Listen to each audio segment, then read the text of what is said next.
SC ST మైనార్టీల్లో సహజంగా కాంగ్రెస్కి vote బలం ఎక్కువ ఉండేది, తెలుగుదేశం పార్టీకి బీసీ ఓసీల్లో బలం ఎక్కువగా ఉండేది. అయితే చంద్రబాబు నాయుడు ఎన్టీఆర్ గారి దగ్గర నుంచి పార్టీని తీసుకున్నాక మాదిగలకి రిజర్వేషన్ ఇస్తానంటే మందకృష్ణ మాదిగ ఏదైతే ఎస్సీ రిజర్వేషన్స్లో మాదిగలకి అన్యాయం జరుగుతుంది, ఎక్కువ అవకాశాలు మాలలే పొందుతున్నారంటూ ఓ లెక్క తీసుకొచ్చి చెప్పడం, దాంతో ఆ ఇష్యూ తాము జోక్యం చేసుకుంటే ఓట్లు తన వైపుకి వస్తాయన్న ఉద్దేశంతో మాదిగలకి అండ ప్రకటించారు చంద్రబాబు. అప్పటి నుంచి మాదిగ సామాజిక వర్గం ఓట్లు తెలుగుదేశానికి పట్టడం ప్రారంభించినాయి, ఎస్సీల్లో కాంగ్రెస్ ఓట్లు చేరడం ప్రారంభించినాయి.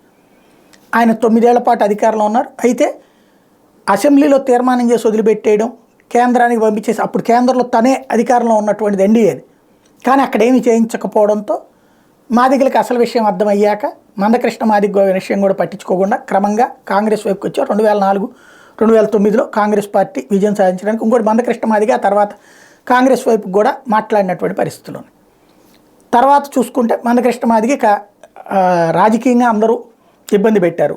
తను మొన్న బీజేపీని కలవడం, కిషన్ రెడ్డిని కలవటం, ఆ తర్వాత నరేంద్ర మోడీ ఆ సభకి గెస్ట్గా రావటం, ఆ తర్వాత ఇప్పుడు ఏకంగా సుప్రీంకోర్టులో ఈ రిజర్వేషన్ల వర్గీకరణ, ఎస్సీ వర్గీకరణ కేంద్రం సానుకూలత వ్యక్తం చేయటం, మరొక వైపు ఈ వర్గీకరణకు సంబంధించి ఒక కేంద్ర కార్యదర్శులతో కమిటీ వేయటం, దీంతో మందకృష్ణ మాదిగ దశాబ్దాల కళ నిజమయ్యే పరిస్థితుంది. దాంతో ఆయన భారతీయ జనతా పార్టీకి ఓటేయమని ప్రజల్ని అభ్యర్థిస్తున్నారు. మందకృష్ణ మాదిగల్ని అభ్యర్థిస్తున్నారు. ప్రధానంగా ఆంధ్రప్రదేశ్కి వచ్చి సీఎం జగన్మోహన్ రెడ్డి అవకాశవాది అని ఎంఆర్పీఎస్ వ్యవస్థాపక అధ్యక్షుడు మందకృష్ణ మాదిగ విమర్శించారు. పశ్చిమ గోదావరి జిల్లా తాడేపల్లిగూడెంలో శుక్రవారం జరిగిన ఉమ్మడి జిల్లా ఎంఆర్పీఎస్ ఎంపీఎస్ ఉమ్మడి నాయకుల సమావేశంలో ఆయన మాట్లాడారు.